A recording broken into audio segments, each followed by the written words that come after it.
23 ఎన్నికల సందర్భంగా Kamareddy declaration BC declaration అని చెప్పని పట్టుకొచ్చినప్పుడు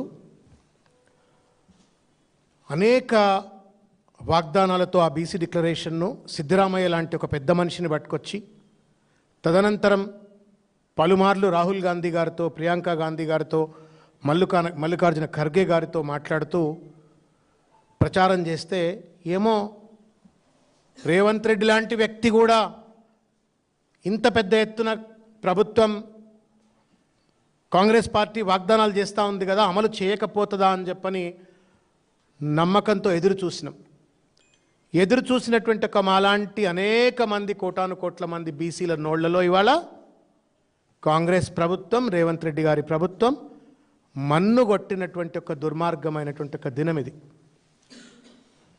ఎందుకు ఈ మాట చెప్పాల్సి వస్తుందంటే, any GO or any public policy that a government gets in or introduces should have constitutional sanctity. రాజ్యాంగపరమైనటువంటి ఒక నిబద్ధత ఉంటేనే ఆ చట్టానికి కానీ ఆ విధి విధానానికి కానీ నిలకడ ఉంటుంది, అది జ్యుడిషియల్ స్క్రూటనీలో నిలబడుతుంది, ప్రొటెక్షన్ ఉంటుంది, భద్రత ఉంటుంది. అవేవీ లేకుండా అదేదో అనుముల రాజ్యాంగం తెలంగాణలో అమలవుతుందన్నట్టుగా, అంబేద్కర్ రాజ్యాంగం నాకు పట్టదు అన్నట్టుగా ఇవాళ ఈ ప్రభుత్వం వ్యవహరించినటువంటి ఒక తీరు అత్యంత దుర్మార్గమైనటువంటిది. వీళ్ళందరినీ యాప చెట్టు గట్టేసి బరిబత్తలు నిలబెట్టి కొట్టినా తప్పులేదు. ఎందుకు చెప్తున్న మాట అంటే, 70 ఏళ్లుగా అణచివేతకు గురైనటువంటి ఒక వెనుకబడ్డ కులాలివి, ఉత్పత్తిలో ప్రగతిలో భాగస్వామ్యమైనటువంటి ఒక కులాలివి.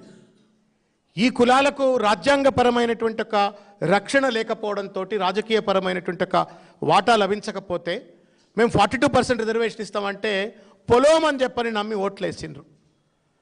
నమ్మిన పాపానికి ఓట్లేసిన పాపానికి ఇవాళ తడిగుడ్డ పెట్టి గొంతుకు వస్తూ ఉండి రేవంత్ రెడ్డి గారి ప్రభుత్వం ఇది ఎంతవరకు న్యాయం? ఇది అధికారంలో రాకముందు మాట్లాడండి చాలాసార్లు, ఒక సామాజిక వర్గమే ఆధిపత్యం నెలకొల్పాలా, అన్ని రాజకీయ పార్టీల్లో ఆ సామాజిక వర్గమే రాజకీయాలు చేయాలా అని చెప్పనంటే, సరే పిసిసి అధ్యక్షుడిగా అన్నాడు కదా, ముఖ్యమంత్రి అయిన తర్వాత రాజ్యాంగం మీద ప్రమాణం చేసిండు, రాజ్యాంగ నిబద్ధతతో పరిపాలిస్తాడేమో, రాజ్యాంగాన్ని అమలు చేస్తాడేమో అనుకుంటే కుక్కతో ఒక గుండ్రాయి కట్టిన చక్కగా కాదన్నట్టుగా ఇచ్చినట్టే నటించిండు.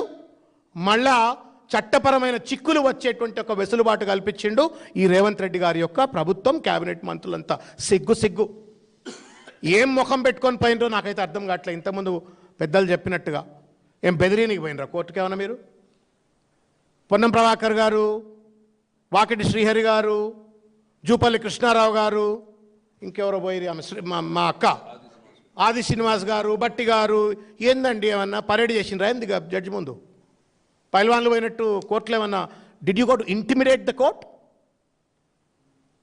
ఇదేమన్నా పైల్వాన్ల రెజ్లింగ్? ఇదేమన్నా బల ప్రదర్శన? ఇదేమన్నా రాజ్యాంగపరమైన బలం చూపెట్టు నీ చట్టంలో. అధ్యపం అంటే మేము పైల్వాన్లం పోయినట్టు పోతాం, మొత్తం సీజే ఎదురుగా నిలబడతాం,